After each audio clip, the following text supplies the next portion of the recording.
एक इंसान की जिंदगी में बहुत सारे हादसे दस्तक देते हैं। ऐसे हादसे जो आपकी जिंदगी बदल के रख देते हैं। बचपन में मुझे एक खेल का बहुत शौक था और हम में से ज्यादातर सभी को वो खेल बहुत पसंद आता है, छुपन छुपाई। स्कूल में 4-5 घंटे की पढ़ाई के बाद घर लौटना और इंतजार करना कि कब खेलने को मिलेगा। शाम को लगभग सारे मोहल्ले के बच्चे इकट्ठा होके कुछ ना कुछ खेलने में लग जाते थे। कभी कभी खेलते खेलते पता नहीं चलता था कि रात हो गई। उस दिन भी कुछ ऐसा ही हुआ था जब मैं अपने दोस्तों के साथ खेल रहा था और अचानक से 8 बजे के आसपास लाइट चली गई। पहले लाइट जाने की दिक्कत ज्यादा होती थी और पुराने जमाने के घर भी कुछ ऐसे होते थे कि जर्जर होती दीवारें, आवाज करते घर के दरवाजे और एकदम सन्नाटा। गाड़ियों की आवाज भी बहुत कम। वैसे तो हम 7 बजे तक खेल के घर चले जाते थे, पर उस दिन शनिवार था और अगले दिन छुट्टी थी। खेल खेल में टाइम का पता ही नहीं चला। लाइट जाते ही बच्चों ने शोर मचाना शुरू कर दिया। सर्दियों के दिन थे, किसी ने शॉल ओढ़ा हुआ था, कोई आग के सहारे गप्पे लड़ा रहे थे और हम बच्चे, हमें खेलना था छुपन छुपाई। मुझे ये खेल खेलने में बहुत ज्यादा मजा आता था और बाकी बच्चों को भी लगा कि अंधेरे में और भी ज्यादा मजा आएगा। मैंने और मेरे एक साथी ने कुछ खुफिया जगह ढूंढ रखी थी कि जब हमारी बारी आएगी तो हम वहां छुपेंगे। वो एक पुराना घर था जहां एक बैठक थी, बड़ा सा कमरा और एकदम शांति। बदबू भी आती थी पर छुपने के लिए बहुत अच्छी जगह थी। वहां किसी का भी पहुंचना बड़ा मुश्किल था। मोहल्ले से थोड़ी दूरी पर थी वो बैठक। दिन में उसके अंदर एक बूढ़े बाबा सोते थे। वो बैठक उन्हीं की थी। कभी कभी दिन में उसमें जाते तो वो वहां से हमें भगा देते थे, पर रात को वहां कोई नहीं जाता था। हमारी एक दोस्त स्वाति, उसने कहा कि तुम लोग छुप जाओ, मैं तुम्हें ढूंढने आती हूं। 1 2 3 4 5, तुम लोग छुपे के नहीं? 6 7 8 9 10, मैं आ रही हूं। सब लोग अपनी अपनी जगह ढूंढ के छिपने चले गए और मैं अपने दोस्त के साथ उस बैठक में छिपने चला गया। दोस्त ने कहा यहां नहीं छुपते यार, कहीं और चल। मैंने कहा क्यों? उसने कहा कि रात को यहां कोई नहीं आता, मुझे डर लग रहा है। मैंने कहा डर मत, मैं हूं ना। हम उस बैठक में घुस गए और दरवाजा लगा लिया। वहां बहुत बदबू आ रही थी, बदबू ऐसी जैसे सड़ा हुआ मांस। हम बाहर की आवाज सुन पा रहे थे।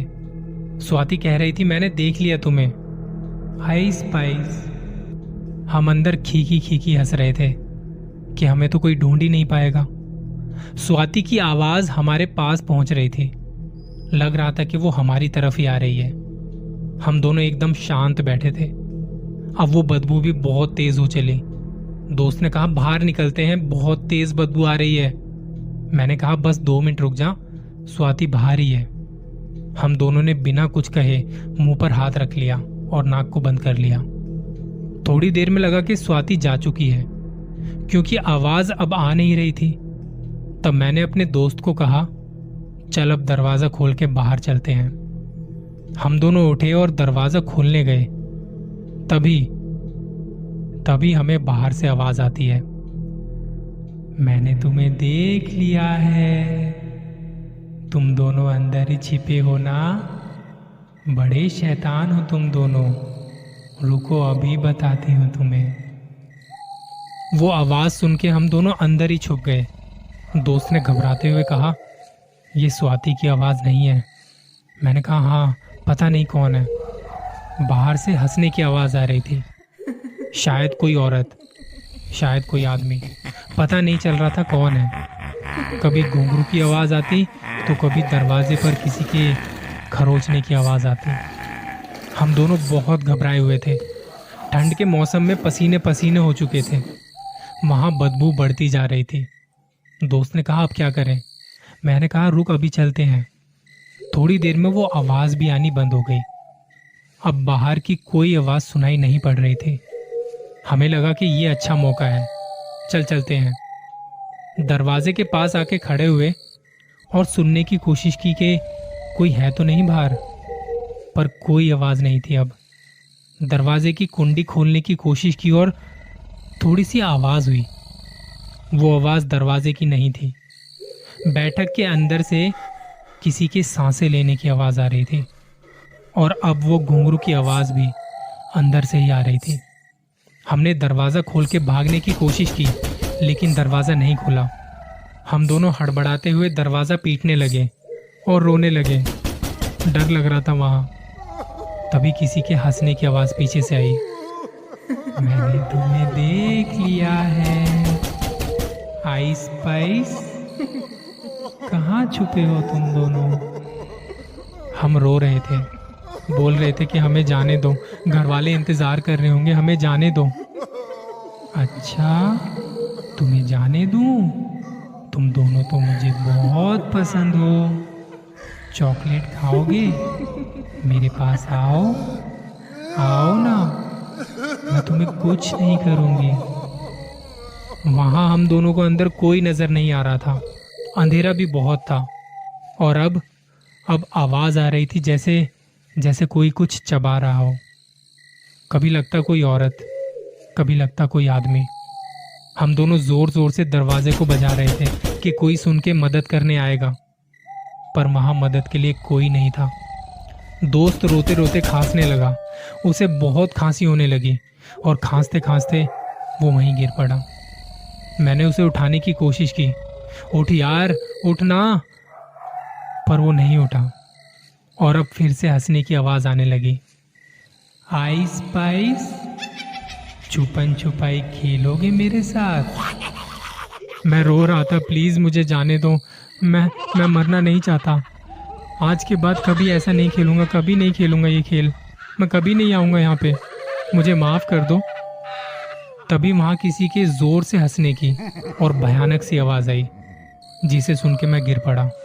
और उसके बाद मुझे कुछ भी याद नहीं। सुबह उस बैठक में सोने वाले वो बूढ़े बाबा आए और उन्होंने दरवाजा खोला तो हमें वहां बेहोश पाया। उन्होंने हमारे घर वालों को बताया। वो लोग रात से परेशान थे। वो लोग आए और हमें अस्पताल लेके गए, जहां कुछ दवाइयां चढ़ी और 2 घंटे बाद हमें होश आया। हम उस वक्त भी बहुत कांप रहे थे। घर वालों ने कहा, तुम वहां करने क्या गए थे, क्यों गए थे? मैंने कहा, रात को जब लाइट चली गई थी, हम छुपन छुपाई खेल रहे थे और हम दोनों वहां छिपने के लिए गए थे। वहां हमसे कोई बात कर रहा था, कह रहा था कि हमारे साथ खेलोगे। इसके बाद हमें कुछ भी याद नहीं। वो बैठक वाले बूढ़े बाबा भी वहीं थे। उन्होंने बताया कि रात को उस बैठक में कोई नहीं रहता, मैं भी बस दिन में वहां रहता हूं। जब ये बैठक बन रही थी तब कुछ हिजड़ों का झुंड वहां पे आया था। वो नाच रहे थे, गा रहे थे। बैठक की छत पर चढ़ गए। छत कच्ची होने की वजह से छत गिर पड़ी और उसमें दब के 8-10 जने मर गए थे। रात का वक्त था और उन्हें वहां से खींच के जल्दी जल्दी कहीं लेके गए और उनका अंतिम संस्कार कर दिया गया। उसके बाद से इस बैठक में रात को कोई नहीं आता जाता। उनकी आत्मा अभी भी वहां भटकती है। इसी वजह से मैं उस बैठक में किसी को वहां दिन में भी नहीं घुसने देता। मेरी तो उम्र हो चुकी है, मैं नहीं चाहता किसी के साथ कुछ बुरा हो। शुक्र है तुम दोनों बिल्कुल ठीक हो। हम दोनों को कुछ वक्त लगा इस सदमे से उभरने में। उस हादसे के बाद से हमने रात को खेलना बंद कर दिया और उस बैठक के पास जाना बिल्कुल बंद कर दिया। बचपन की वो भयानक रात और वो हादसा आज भी याद करके रूह कांप उठती है। मैंने तुम्हें देख लिया है आइस स्पाइस।